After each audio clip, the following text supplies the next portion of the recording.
जय हिंद, वंदे मातरम। दोस्तों, मैं दिव्यांश नामदेव PWIAS में आप सभी का बहुत बहुत स्वागत करता हूं, अभिनंदन करता हूं। दोस्तों, ऑपरेशन स्पाइडर वेब के बाद यूक्रेन का ये एक और सबसे बड़ा हमला है, क्योंकि अगर देखा जाए तो इसका स्ट्रेटेजिकली बहुत ज्यादा इंपॉर्टेंस है। क्योंकि जहां पर यूक्रेन ने अभी हाल फिलहाल में हमला किया है, ऐसा नहीं है कि ये पहली बार किया हो। अपने आप में ये थर्ड नंबर ऑफ सीरीज है जिसमें यूक्रेन ने क्रीमिया पर अटैक किया है। और क्रीमिया एक ऐसा विवादित आइलैंड है, या फिर बोल सकते हैं आइलैंड तो नहीं है, लेकिन क्रीमिया एक ऐसा पर्टिकुलर लैंडफॉर्म है जो रशिया को कर्च स्ट्रेट के द्वारा जोड़ता है। और एक प्रकार से रशिया के अगर पॉइंट ऑफ व्यू से देखा जाए तो क्रीमिया स्ट्रेटेजिकली पूरे ब्लैक सी में रशिया का अच्छा खासा लॉजिस्टिक सपोर्ट प्रोवाइड कराता है और रशिया को एक अच्छा खासा ग्राउंड तैयार करके देता है क्रीमिया के माध्यम से। तो आइए समझते हैं कि पूरा ये मसला आखिर था क्या। क्योंकि यूक्रेन ने जो स्टेप उठाया है ऑपरेशन स्पाइडर वेब के बाद, ऑलरेडी रशिया बैक फ्रंट पे था, बहुत अच्छा खासा नुकसान हुआ है। क्योंकि यूक्रेन ने अपने कामिकाजी ड्रोन स्टाइल के माध्यम से रशिया के मेजर न्यूक्लियर एयरक्राफ्ट कैरियर पर अटैक किया और अच्छा खासा रशिया को इकोनॉमिकली नुकसान पहुंचाया। तो उसी सीरीज के चलते देखिए, ज्यादा टाइम नहीं हुआ था, 1 जून को ऑपरेशन स्पाइडर वेब था और अभी उसके ठीक 2 दिन बाद क्रीमिया ने कर्च ब्रिज, या फिर बोल सकते हैं क्रीमियम ब्रिज, जो कर्च स्ट्रेट के पास है, वहां पर अटैक किया। और अपने आप में यह मैसिव अटैक है, क्योंकि अगर देखा जाए तो यहां पर नंबर ऑफ क्वेश्चन से रेस किए जा रहे हैं कि आखिर इतना बड़ा अटैक क्रीमिया के ऊपर लगातार यूक्रेन कर कैसे रहा है, वो भी तब जब रशिया की अपन डिफेंस में सुपेरियोरिटी मानते हैं। एक प्रकार से ऐसे देखा जाए तो यहां पर आप समझिएगा जो डेवलपमेंट हुए थे रिसेंट में उसको सबसे पहले देखिएगा, लेकिन फिलहाल आपको इसकी लोकेशन समझने की आवश्यकता है। अगर पर्टिकुलर क्रीमिया की बात की जाए तो देखिए, जो पूरा मसला है, जो पूरा रशिया यूक्रेन का जो मसला है, वो शुरू ही उस वक्त हुआ था जब रशिया ने 2014 में क्रीमिया के ऊपर अटैक किया था और एक प्रकार से ऑक्यूपाई कर लिया था। लेकिन यह भी याद रखना है कि जब जब रशिया क्रीमिया के ऊपर अटैक कर रहा था, या जब रशिया ने क्रीमिया के ऊपर अटैक किया था, तो Russia was the part of G8 countries. और G8 की बात की जाए तो ये बहुत ही फेमस ऑर्गेनाइजेशन माना जाता है। इसे बोलते थे उस टाइम, मतलब 2014 में, ये कहलाता था ग्रुप ऑफ 8 डेवलप्ड इकोनॉमीज और डेवलप्ड कंट्रीज। तो जब रशिया ने क्रीमिया के ऊपर 2014 में हमला किया, उसे ऑक्यूपाई कर लिया, तब नंबर ऑफ सेक्शंस का सामना करना पड़ा था, स्पेशली बाय द यूएस। और उसके बाद से ही रशिया यूक्रेन वॉर इतना ज्यादा इंटेंसिफाई हो गया था कि पूरी दुनिया को यह तो समझ में आ गया था, सारे मिलिट्री एक्सपर्ट्स का, जो विभिन्न विभिन्न देशों के थे, उनका यह तो एक्सेप्टेंस हो गया था कि आने वाला जो टाइम है वो रशिया यूक्रेन का बहुत ही मैसिव होने वाला है। एक ना एक वॉर या उसकी झलक हमको देखने को जरूर मिलेगी। और फिर होता वही है, 2022 को मैसिव अटैक और मैसिव वॉर चालू हो जाता है in between the Russia and Ukraine. लेकिन तो भी समझिएगा, यूक्रेन नॉन न्यूक्लियर कंट्री होने के बावजूद भी लगातार रशिया जैसे सबसे कैपेबल डिफेंस कंट्री के सामने टिका हुआ है। आखिर कैसे? तो धीरे धीरे समझते हैं। क्योंकि जो तरीके अपना रहा है यूक्रेन अगेंस्ट द रशिया, उसने पूरे दुनिया का वॉर सिनेरियो बदल दिया है। और एक प्रकार से अगर इंडिया के रेफरेंस से भी देखा जाए ना, तो भारत भी कई सारे चैलेंजेस का नए तरीके से सामना कर रहा है। क्योंकि नए तरीके से पूरी दुनिया में वॉर फ्रंट से डेवलप हो चुके हैं, जिसमें लीस्ट सोल्जर्स का प्रयोग करते हुए मैसिव कैजुअलिटीज को यहां पर अंजाम देने की बात की जा रही है। और जब मैसिव कैजुअलिटीज या फिर मैसिव डैमेज की बात आ रही है, तो आप इमेजिन करिए ये सब हो कैसे रहा है आज के वॉर सिनेरियो में। चाहे वो ड्रोन के माध्यम से हो, चाहे वो अनमैन्ड, वैसे तो ड्रोन को ही अनमैन्ड एरियल व्हीकल्स कहा जाता है, लेकिन इसकी कई सारी कैटेगरीज है जो आज के समय में अलग अलग दुनिया के जो देश है, मतलब अलग अलग देश जो अपने इस दुनिया में है, वो यूज कर रहे हैं। फिर आप चाहे रशिया की बात करें, फिर चाहे आप टर्की की बात करें, ठीक है, या फिर आप चाइना की बात करें, खुद भारत इसमें कई सारी इंडिजीनियसली टेक्नोलॉजीज को डेवलप भी कर रहा है। तो यहां पर अब आप ध्यान से समझिएगा, पर्टिकुलर अगर क्रीमिया की बात की जाए तो ये एकमात्र ऐसा लैंडफॉर्म है जो रशिया को सबसे बड़ा बेस प्रोवाइड कराता है ब्लैक सी में। और एक प्रकार से देखा जाए इस पर्टिकुलर वॉर सिनेरियो में रशिया क्रीमिया का यूज बहुत ही अच्छे तरीके से लॉजिस्टिक सपोर्ट के रूप में कर रहा है, जो वो यूक्रेन के अगेंस्ट में लगातार इस पर्टिकुलर रूट का यूज कर रहा है। तो आप इमेजिन कर सकते हैं कि क्रीमिया रशिया के पॉइंट ऑफ व्यू से कितना बड़ा लॉजिस्टिक सपोर्ट अभी दे रहा है। लेकिन अगर इसके विपरीत भी देखा जाए, अपोजिट अगर इसके अल्टरनेशन में भी अगर आप सोचे, तो रशिया और यूक्रेन के बीच में जो एकमात्र कनेक्टिविटी है वो इस कर्च स्ट्रेट के थ्रू है। वैसे तो ये 12 माइल्स का ब्रिज बताया जा रहा है, इसका कंस्ट्रक्शन भी 2014 में ही उस वक्त चालू हुआ था जब रशिया ने क्रीमिया को ऑक्यूपाई कर लिया था, और 2015 से ही इसका कंस्ट्रक्शन चालू हो चुका था। फिर एक वीडियो वायरल होता है 2018 में, जिसमें व्लादिमीर पुतिन 2018 में इस पर्टिकुलर ब्रिज को, जिसका एक्सपेंशन 12 माइल्स या फिर आप इसे ऑलमोस्ट 19 किलोमीटर का बोल सकते हैं, का इनॉग्रेशन किया था 2018 में। तो 2018 से लेकर अभी 2025 तक देखा जाए तो यह रशिया के पॉइंट ऑफ व्यू से सबसे बड़ा लॉजिस्टिक सपोर्ट वाला स्ट्रेटेजिकली इंपॉर्टेंट लैंडफॉर्म है, जो पर्टिकुलरली ब्लैक सी में है और जो रशिया को ब्लैक सी में नेवल सुपीरियर बनाता है। तो आप इमेजिन कर सकते हैं कि यूक्रेन जैसा छोटा देश अगर इस पर्टिकुलर क्रीमिया के जो ये स्ट्रेटेजिकली इंपॉर्टेंट ब्रिज है यहां पर लगातार हमला कर रहा है, तो इसके पीछे क्या क्या रणनीतियां साजिश हो सकती है उसको भी थोड़ा आगे अपन स्लाइड में देखेंगे। फिलहाल आप इसकी पर्टिकुलर लोकेशन समझ गए होंगे कि लोकेशन पॉइंट ऑफ व्यू से भी ये कितना ज्यादा इंपॉर्टेंट है, क्योंकि ये भी अगर देखा जाए ना तो ध्यान से देखिएगा, क्रीमिया पूरा का पूरा यूक्रेन को कनेक्ट कर रहा है। और एक प्रकार से देखा जाए तो जब क्रीमिया यूक्रेन के पास था तो क्रीमिया यूक्रेन के पॉइंट ऑफ व्यू से भी स्ट्रेटेजिकली बहुत ज्यादा इंपॉर्टेंट था, क्योंकि ब्लैक सी में ये उसको कोस्टल सुपीरियरिटी दे रहा था, उसका कोस्ट एक्सपेंशन कर रहा था, और रशिया का सबसे पहला टारगेट यही था कि उसको एनी हाउ ब्लैक सी में डोमिनेंस स्थापित करने के लिए क्रीमिया पर हमला करके उसे ऑक्यूपाई करना है, जो उसने करा भी 2014 में। और फिर आपको बताया था जैसे अभी कि G8 था, G8 का सदस्य था। बाद में जब सैंक्शंस लगते हैं तो रशिया को G8 छोड़कर जाना पड़ता है। तभी से 2014 के बाद से ही G8 G7 बन जाता है, और आज ये सिनेरियो है कि G7 के जितने भी देश हैं सब सीधे तौर पर रशिया के अगेंस्ट में हैं। अगर देखा जाए तो रशिया के अगेंस्ट में सबसे बड़ा अगर कोई दुश्मन देश है रशिया का तो वो अमेरिका है, और यहां पर अगर सिनेरियो को आप देखोगे ना ध्यान से तो यूक्रेन को हमेशा से अमेरिका का सीधा सपोर्ट रहा है।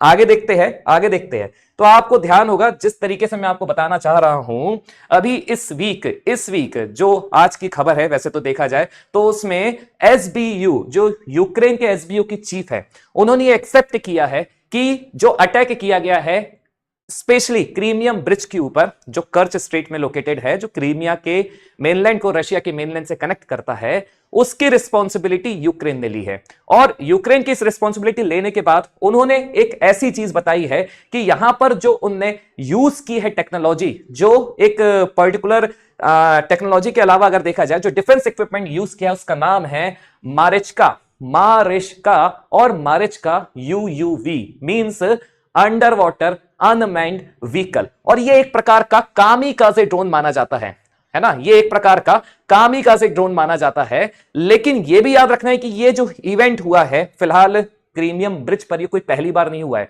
ऑलरेडी क्रीमियम ब्रिज पर लास्ट ईयर 2023 जुलाई में ऑलरेडी एक अटैक यूक्रेन कर चुका था, और ये अटैक भी 17 जुलाई को हुआ था, 17 जुलाई को हुआ था 2023 में, जिसमें यूक्रेन ने स्पेशली एक सी बेबी नाम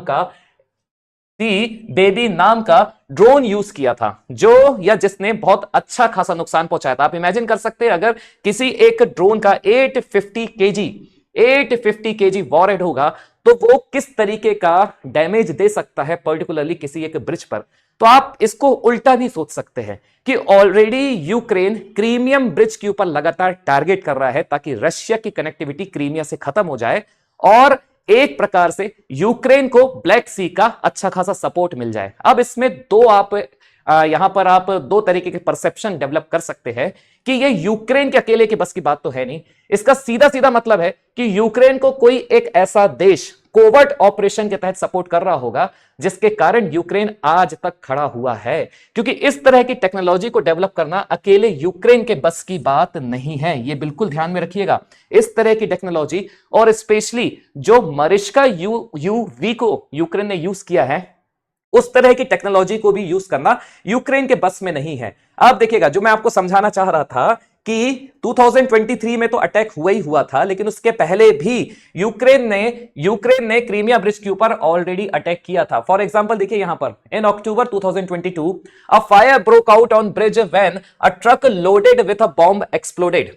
Russian official reported that at least 3 people were killed midway sections of the bridge collapsed into the sea. उसके बाद दूसरा अटैक 17 जुलाई 2023 जिसमें सी बेबी का यूज किया था यूक्रेन ने, और अभी रिसेंट में जो यूक्रेन ने यूज किया है उसका नाम है उसका नाम है मरिश्का, मरिश्का यूयूवी। तो आप इमेजिन कर सकते हैं कि यूक्रेन लगातार रशिया की नाक पर दम करे रखा है। लेकिन मैं जो बार बार आपको समझाना चाह रहा हूं, थोड़ा अगर आप उसका प्रॉपर एनालिसिस करेंगे तो यह भी याद रखिएगा कि उसके बस में नहीं था कि वो अकेले इस अटैक को अंजाम दे पाए। तो यहां पर एक छोटी सी इमेज है, यहां पर एक छोटी सी इमेज है, क्योंकि यह अटैक ठीक 2 दिन बाद किया गया था ऑपरेशन स्पाइडर वेब। और ऑपरेशन स्पाइडर वेब में आपको ध्यान होगा किस तरीके की तबाही मचाई थी, और इसकी भी जिम्मेदारी वासिल मालियुक जो एसबीयू के चीफ है ना, मतलब यूक्रेन के आर्मी चीफ है, उनने ली है। तो आप इमेजिन कर सकते हैं कि लगातार अगर इस तरीके के अटैक करने में आज यूक्रेन सक्षम है, इसका मतलब यूक्रेन के ऊपर उससे उन्नत देशों का, है ना, जो टेक्नोलॉजी वाइज अपग्रेडेड है, उन लोगों का यूक्रेन के ऊपर हाथ है। तो आपको समझना होगा कि अगर किसी एक देश की या किसी एक पर्टिकुलर ऑर्गेनाइजेशन की जब अपन बात करते हैं तो सबसे पहले जो निकल के आता है उसका नाम है नेटो। और नेटो के बारे में आप जानते ही हैं कि नेटो में जो मेंबर नेशंस है वो अपने आप में हर चीज में एडवांस है। चाहे आप टेक्नोलॉजी की बात करो, चाहे आप कोवर्ट ऑपरेशंस की बात करो, फिर आप एक ऐसे खास सीक्रेट बजट की बात करो जिसमें वो अपने उन देशों को सपोर्ट करते हैं जो उनके एलाय नहीं हैं। और यहां पर वो सारे सिनेरियोस एक बार में फिट होते दिख रहे हैं। तो अपन उसको भी थोड़ा समझते हैं। और मैं आपको थोड़ा जो मैं अनमैन्ड अंडर वाटर व्हीकल की आपको बता रहा हूं उसकी भी मैं आपको जानकारी दूंगा, लेकिन उसके पहले प्रतिज्ञा दिवस सिर्फ एक दिन बचा है और यहां पर हमारे सारे कोर्सेज की डिटेल है। फिर चाहे आप 2026 के लिए प्रिपेयर कर रहे हैं, फिर चाहे आप 2028 के लिए प्रिपेयर कर रहे हैं, या फिर आपका इस साल मेंस है, तो सारी कोर्सेज की जानकारी कमेंट बॉक्स पर दी जाएगी आपको। बस आपको कमेंट बॉक्स खोलना है, उसमें लिंक डिस्क्रिप्शन में जाना है। और अगर किसी चीज की भी आपको दिक्कत होती है, कोई भी आपके मन में क्वेरी है, तो free to call to the number given. तो आप बस निश्चिंत रहे, उस नंबर पर आपको कॉल करना है और पूछताछ कर लेनी है रिगार्डिंग द कोर्सेस। आगे बढ़ते हैं। तो जो मैं आपको बताना चाह रहा था वो ये है, यहां पर मरिश्का यूयूवी ड्रोन को बताया गया है। अब इसके बारे में समझिएगा, इसका डेवलपमेंट ऑलरेडी 2023 से लगातार चल ही रहा था। और 2023 मतलब 17 जुलाई सी बेबी का यूज करने के बाद मरिश्का के ऊपर यूक्रेन ने डेवलपमेंट चालू कर दिया था। मरिश्का अपने आप में कामिकाजे स्टाइल ऑफ ड्रोन है। और कामिकाजे स्टाइल ऑफ ड्रोन आपने ऑपरेशन सिंदूर के टाइम भी सुना होगा, जब टर्की ने पाकिस्तान को कामिकाजे स्टाइल ऑफ ड्रोन दिए थे भारत में अटैक करने के लिए। लेकिन पाकिस्तान भी देखिए, पाकिस्तान की भी मंशा क्या थी, पाकिस्तान भारत के मिलिट्री बेसिस पे टारगेट करने में कभी नहीं सक्षम होने वाला है, तो उसने चुना भी क्या, सिविलियन एरियाज को टारगेट किया।